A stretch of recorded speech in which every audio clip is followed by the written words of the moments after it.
and thanks for joining me for another arty adventure in my art journal. I'm glad you're joining me.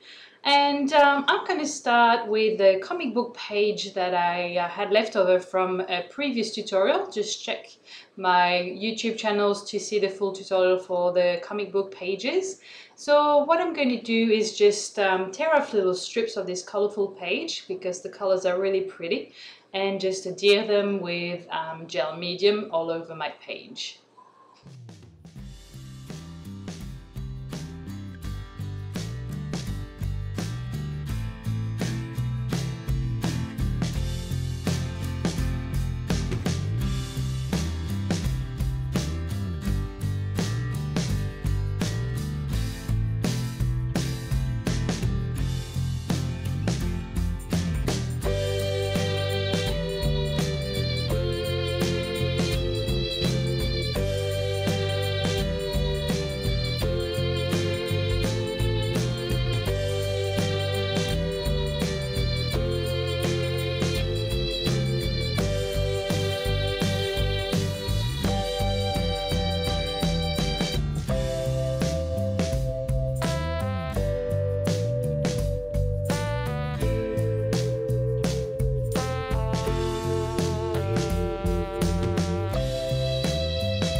Now that my page is nice and dry, I'm going to add a few layers of paint and a few colors.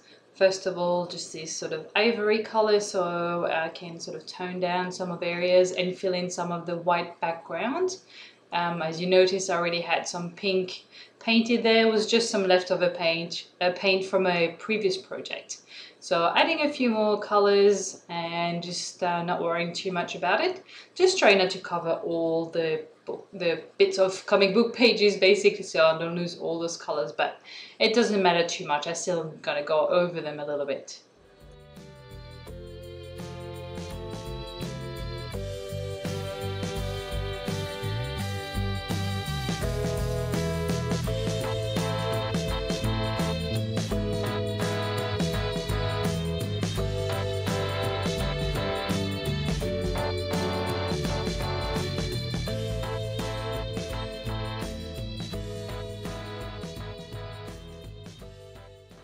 And now it's time to add a little bit of texture on those first layers of paint. So I'm going to use a stencil first and a little makeup sponge to add a little bit of detail.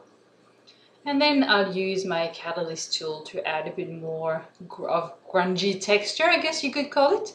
So all the supplies I've been using so far and will be using in this tutorial will be on the blog post. So just look out for the link in the description box.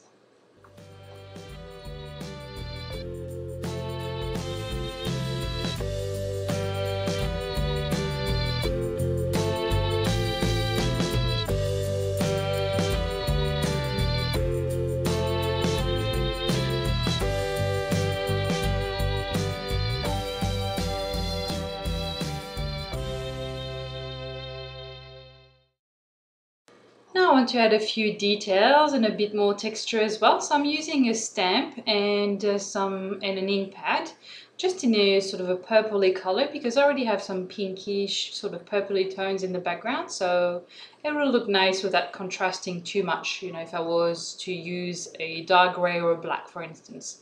The dark purple still looks quite obvious without sort of standing out too much, if that makes sense. And then I'm going to add a few more layers of color and just have fun with it. So I'm going to fast forward the next bit, or at least I'm going to stay quiet for now, and then you'll see what I create. I hope it inspires you.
And I'm done, and I'm loving the end result. I just wanted to feel free and carefree while I was painting, and I think that this is represented in how loose my paint has been laid out here on my pages. So I hope you've enjoyed it, and if you'd like to get all of my free tips and free art videos, then make sure you subscribe to my newsletter so you don't miss anything. Here's the link. And if this video has inspired you, make sure to share some pictures with me in the private Facebook group. I'd really love to see what you've created from this video. Bye for now.